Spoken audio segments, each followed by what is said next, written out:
So welcome back to the channel guys, this is Shubham Bajpai. और आज इस वीडियो में हम डिस्कस करने वाले हैं, बहुत सारे बच्चों का यह एक डाउट बना हुआ है कि एमपीएसआई की भर्ती अगर आती है तो इस बार क्या कुछ सिलेबस रहने वाला है, क्या कुछ सब्जेक्ट हैं जो परिवर्तित हो जाएंगे। जैसा कि हाल ही के दिनों में जब पटवारी का एग्ज़ाम हुआ था तो हमने देखा था कि सिलेबस को पूरी तरीके से चेंज कर दिया गया था।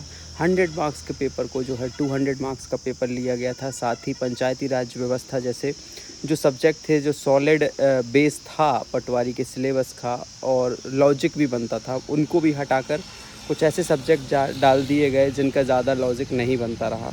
तो 200 मार्क्स के पेपर हुआ रहा पटवारी का और 8 सब्जेक्ट पूछे गए।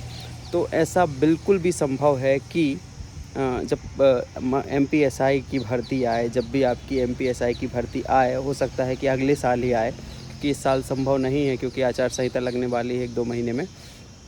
तो सिलेबस क्या कुछ रहेगा, ऐसे कौन से सब्जेक्ट हैं जो लॉजिकल रहेंगे या जो होने ही चाहिए, या उनकी संभावना इतनी अधिक है कि उनके बिना जो है एमपीएसआई एग्ज़ाम की जो है कल्पना नहीं की जा सकती।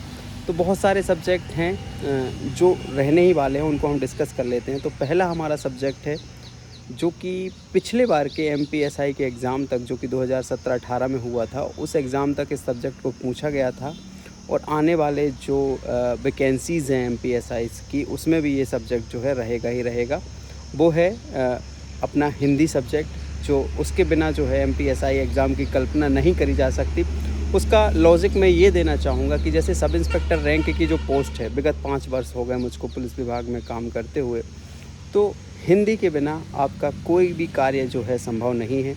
जितनी विवेचनाएं हैं, जो भी एफआईआर है, जो भी पर्चे हैं, जो भी चालान हैं, जो भी आपको सीसीटीएनएस में वर्क करना है, ये सारी चीज़ें जो हैं पूरी हिंदी भाषा में ही होती हैं। हिंदी भाषा का व्याकरण सहित ज्ञान होने के साथ साथ हिंदी टाइपिंग भी आना ज़रूरी है एमपीएसआई के लिए, क्योंकि आप जब सब इंस्पेक्टर रैंक पे होते हैं तो आपको अपनी विवेचना करना पड़ता है। विवेचना से मतलब है इन्वेस्टिगेशन। तो ये हिंदी भाषा के बिना जो है संभव नहीं है यहाँ पर। इसलिए हम सॉलिड श्योर हैं कि पहला हमारा जो सब्जेक्ट है जो एग्ज़ाम में रहेगा ही रहेगा, जिसकी अभी से हम तैयारी शुरू कर सकते हैं। इसको एक बार अच्छे से रिवाइज़ कर सकते हैं, एक प्रकार से पूरा कंप्लीट रख सकते हैं। जब भी भर्ती आए तो आपको केवल रिवीजन करना पड़े, तो वो हिंदी सब्जेक्ट है। दूसरा सब्जेक्ट अगर हम बात करें कि हिंदी के बाद जो ज़्यादा इम्पोर्टेंस रखता है लैंग्वेज पेपर में, वो हमारी अंग्रेज़ी भाषा है, इंग्लिश लैंग्वेज पेपर है, जो कि मोस्ट प्रोबेबली चांस है कि अभी तक जो लास्ट एग्ज़ाम हुआ है उसमें हिंदी 70 नंबर की, अंग्रेज़ी 30 नंबर की पूछी जाती थी। तो यहाँ पर जो है वेटेज चेंज हो सकता है कि हिंदी कुछ कम मार्क्स की पूछी जाए, इंग्लिश कुछ ज़्यादा मार्क्स की पूछी जाए, तो ऐसा हो सकता है। लेकिन अंग्रेज़ी सब्जेक्ट ज़रूर रहेगा, ये इतना श्योर है। तो अभी तक हम 2 सब्जेक्ट आपको बता चुके हैं, पहला हिंदी, दूसरा इंग्लिश। अब तीसरी हम बात कर लेते हैं कि ईएसबी मतलब एम्प्लॉय सिलेक्शन बोर्ड, जिसका नाम पहले व्यापम था, उसका कोई भी ऐसा कंपटीशन एग्ज़ाम नहीं होता है जिसमें वो मैथ सब्जेक्ट को ना पूछता हो। भले ही वो 5 नंबर का पूछे, 10 नंबर का पूछे, 15 नंबर का पूछे, वेटेज के हिसाब से पूछते ज़रूर, लेकिन ऐसा हर एक एग्ज़ाम होता है जिसमें मैथ जो है सब्जेक्ट होता ही होता है। तो तीसरा यहाँ पे इम्पोर्टेंट चैप्टर निकल के आता है, इम्पोर्टेंट सब्जेक्ट निकल के आता है एमपीएसआई के लिए, वो हमारा मैथ हो गया। मैथ रहेगा ही रहेगा। उसके साथ ही एक लगा हुआ उसी से संबंधित चैप्टर है रीजनिंग, जिसके बिना कोई भी कंपटीशन एग्ज़ाम की कल्पना नहीं की जाती है ईएसबी के द्वारा।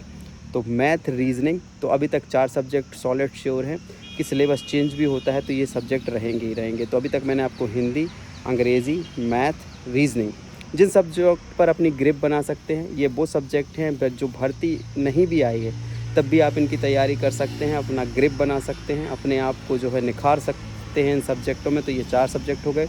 5वां इम्पोर्टेंट सब्जेक्ट आता है जो दैनिक जीवन में उपयोग आता है एमपीएसआई के लिए, जो सब इंस्पेक्टर होता है, और एमपीएसआई सब्जेक्ट के लिए। और वैसे भी अदर एग्ज़ाम में इसकी इम्पोर्टेंस धीरे धीरे बढ़ रही है। अत्याधुनिक मतलब जो आज का एरा चल रहा है उसके हिसाब से कंप्यूटर के नॉलेज के बिना जो है कोई भी चीज़ को कर पाना संभव नहीं है। जहाँ पर एफआईआर आ गई है, विवेचना आ गई है, डार फॉर्म आ गया है, सीसीटीएनएस ऑलरेडी है ही।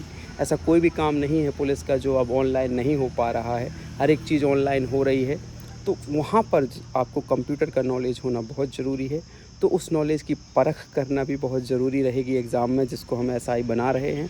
तो यहाँ पर 5वां इम्पॉर्टेंट सब्जेक्ट निकल के आता है कंप्यूटर, जो आपका एग्ज़ाम में रहेगा ही रहेगा। तो यहाँ पर 5 सब्जेक्ट सॉलिड श्योर हैं, एक आध सब्जेक्ट घट या बढ़ सकता है, घटने के चांस कम है, बढ़ने के चांस ज़्यादा हैं। तो अगर आप चाहते हैं कि आप एमपीएसआई की तैयारी कर रहे हैं और एमपीएसआई की तैयारी आपको अगर करना है, तो आपको इन सब्जेक्ट पर फोकस अपना ज़्यादा रखना चाहिए। उसको रैंकिंग भी इसी तरीके से आप कर सकते हैं, पहला हिंदी, दूसरा अंग्रेज़ी, तीसरा गणित, चौथा रीजनिंग, 5वां कंप्यूटर। इस हिसाब से पढ़िए, एक एक घंटे चाहें तो रोज़ हर एक सब्जेक्ट को दीजिएगा। जो सब्जेक्ट आपका वीक है उसको 1 घंटा एक्स्ट्रा दीजिएगा, अच्छे से क्रॉप अप कर लीजिएगा। भर्ती आने के बाद आपके पास 1 या 1.5 महीने 2 महीने का समय बचता है कि आप तैयारी करके एग्ज़ाम दे सकें। तो वो समय तैयारी के लिए नहीं, अपितु रिवीजन के लिए रखिएगा, तब जाके जो है आपके लिए वो ज़्यादा फ्रूटफुल रहेगा।